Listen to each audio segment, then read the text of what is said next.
ರಾಯಚೂರು ಜಿಲ್ಲೆಯ ಲಿಂಗಸಗೂರಿನಲ್ಲಿ BJP ST ಮೋರ್ಚಾದ ವತಿಯಿಂದ ವಾಲ್ಮೀಕಿ ಮಹರ್ಷಿ ಸಮಾವೇಶ ನಡೀತಾ ಇದೆ. ಸಮಾವೇಶದಲ್ಲಿ ಮಾತನಾಡಿದ ಪಕ್ಷಾಧ್ಯಕ್ಷ ಬಿಎಸ್ ಯಡಿಯೂರಪ್ಪ, ವಾಲ್ಮೀಕಿ ಸಮಾಜ ಏನ್ ಕೇಳಿದ್ರು ಕೊಡೋದಕ್ಕೆ ಸಿದ್ಧ, ಆದರೆ 15ಕ್ಕೆ 15 ಎಸ್ಟಿ ಕ್ಷೇತ್ರಗಳಲ್ಲಿ ಬಿಜೆಪಿ ಅಭ್ಯರ್ಥಿಗಳನ್ನ ಗೆಲ್ಲಿಸಿಕೊಡುವಂತೆ ಕರೆ ಕೊಟ್ಟಿದ್ದಾರೆ.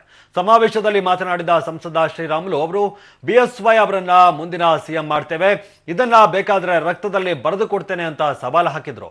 ಇದೇ ವೇಳೆ ಮಾತನಾಡಿದ ಮಾಜಿ ಸಚಿವ ಶಿವನಗೌಡ ನಾಯಕ್, 15 ಸ್ಥಾನಗಳಲ್ಲಿ ಬಿಜೆಪಿ ಅಭ್ಯರ್ಥಿಗಳನ್ನ ಗೆಲ್ಲಿಸಿಕೊಡ್ತೇನೆ, ಮುಂದಿನ ಬಾರಿ ಡಿಸಿಎಂ ಪಟ್ಟವನ್ನ ಎಸ್ಟಿ ಸಮುದಾಯಕ್ಕೆ ಕೊಡುವಂತೆ ಆಗ್ರಹಿಸಿದ್ರು. ಕೇಂದ್ರ ಸರ್ಕಾರ ನೀಡುತ್ತಿರುವಂತಹ ಅನ್ನಭಾಗ್ಯದ ಅಕ್ಕಿಯನ್ನ ಪಕ್ಕದ ರಾಜ್ಯಕ್ಕೆ ಮಾರಿಕೊಳ್ತಾ ಇದ್ದಾರೆ ಅಂತ ಸಂಸದೆ ಶೋಭಾ ಕರಂದ್ಲಾಜೆ ಆರೋಪ ಮಾಡಿದ್ರು. ನಾನು ಮುಖ್ಯಮಂತ್ರಿ ಆಗಿದ್ದಾಗ ಅಂದ್ರೆ ನಿಮ್ಮ ಸಮಾಜಕ್ಕೆ ಪ್ರತ್ಯೇಕ ಆಯೋಗ ರಚನೆಗೋಸ್ಕರ ನಾನು ಆಯೋಗ ರಚನೆ ಮಾಡಿಸಿದ್ದೆ. ಆದ್ರೆ ಈ ಪುಣ್ಯಾತ್ಮ ಸಿದ್ದರಾಮಯ್ಯ ಕೈ ಬಿಟ್ಟಿದ್ದಾರೆ. ಇವತ್ತೇನು ಮೀಸಲಾತಿ ಬಗ್ಗೆ ನೀವು ಮಾತನಾಡ್ತಾ ಇದ್ದೀರಾ, ನಾನು ನಿಮ್ಗೆ ಭರವಸೆಯನ್ನು ಕೊಡ್ತೇನೆ. ಆಯೋಗದ ವರದಿಯನ್ನು ತಗೊಂಡು ಕಾನೂನು ಚೌಕಟ್ಟಲ್ಲಿ ಏನೇನು ಮಾಡಕ್ಕೆ ಸಾಧ್ಯ ಇದೆ ಮಾಡ್ಕೊಡ್ತೇನೆ ಅನ್ನೋ ಭರವಸೆ ಈ ಸಂದರ್ಭ ನಿಮ್ಗೆ ಕೊಡ್ತಾ ಇದ್ದೇನೆ. ಮೈಸೂರಿನಲ್ಲಿ ನಮ್ಮ ಸಿದ್ದರಾಮಯ್ಯ ಕಾರ್ಯಕ್ರಮ ನಂಜನಗೂಡಲ್ಲಿ ನಡೀತಾ ಇದೆ. ರೋಷನ್ ಬೇಗ್ ಸಚಿವರು ಹೇಳಿಕೆಯನ್ನು ಕೊಟ್ಟಿದ್ದಾರೆ. ಮುಂದಿನ ನಮ್ಮ ಮುಖ್ಯಮಂತ್ರಿ ಮಹದೇವಪ್ಪನವರು ಅಂತ ಘೋಷಣೆಯನ್ನು ಮಾಡಿದ್ದಾರೆ. ಸೇರೋದು 4,500 ಜನ. ಮತ್ತೆ ಸಿದ್ದರಾಮಯ್ಯ ಕ್ಷೇತ್ರ ಜನರನ್ನು ಕರ್ಕೊಂಡು ಬಂದಿದ್ದಾರೆ.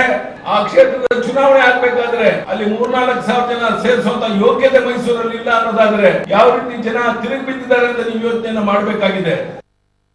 ಮುಂದಿನ ದಿನಮಾನಗಳಲ್ಲಿ ಭಾರತೀಯ ಜನತಾ ಪಕ್ಷ ಸನ್ಮಾನ್ಯ ಯಡಿಯೂರಪ್ಪ ಏನ್ ಹೇಳ್ತಾರೋ ಅದನ್ನ ನಡ್ಕೊಂತಾರ. ಬೇಕಾದ್ರೆ ನನ್ನ ರಕ್ತದಿಂದ ಬಂದು ಕೊಡ್ತೀನಿ, ಯಾವ ಮಾತನ್ನು ಕೊಡ್ತಾರೋ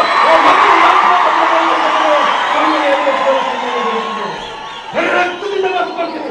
ಯಾವ ರಕ್ತಗಳು ಅನ್ಯಾಯ ಆಗುತ್ತಿದ್ದಾಳ ಇವತ್ತು ರಾಮುಲವರೇ, ಅವತ್ತಿನ ದಿನಮಾನಗಳಲ್ಲಿ ಯಡಿಯೂರಪ್ಪನ ಕಳ್ಕೊಂಡಿವಿ, ಭಾರತೀಯ ಜನತಾ ಪಕ್ಷ ಕಳ್ಕೊಂಡಿವಿ. ಪುನಃ ಭಾರತೀಯ ಜನತಾ ಪಕ್ಷ ಬರ್ಬೇಕಾದ್ರೆ ನಾನು ಏನ್ ಮಾಡ್ಬೇಕಪ್ಪ ಅಂದ್ರೆ ನಾನು ಆ ತಾಯಿ ಹೇಳಿದೆ, ತಾಯಿ ಏನು ಮಾಡೋದು ಬೇಕಾಗಿಲ್ಲ, ನೀನು ಅವಾಗ 90 ವರ್ಷ ಆಗಿದೆ, ಇನ್ನೊಂದು 5 ವರ್ಷ 10 ವರ್ಷ ಬದುಕಮ್ಮ ತಾಯಿ ಅಂತ ಮಾತ್ರ ಹೇಳ್ತಾ ಇದ್ದೆ. ಯಡಿಯೂರಪ್ಪನ ಮುಖ್ಯಮಂತ್ರಿಯಾಗಿ ನೋಡ್ಬೇಕಂತೀಗಲ್ಲ, ಬದುಕು ತಾಯಿ ಮುಂದಿನ ದಿನಮಾನಗಳಲ್ಲಿ ನಮ್ಮ ಮಕ್ಕಳು ಒಳ್ಳೆಯದಾಗುತ್ತೆ, ಮೊಮ್ಮಕ್ಕಳು ಒಳ್ಳೆಯದಾಗುತ್ತಾರೆ ಅಂತ ಮಾತು ನಾನು ಹೇಳಿದೆ.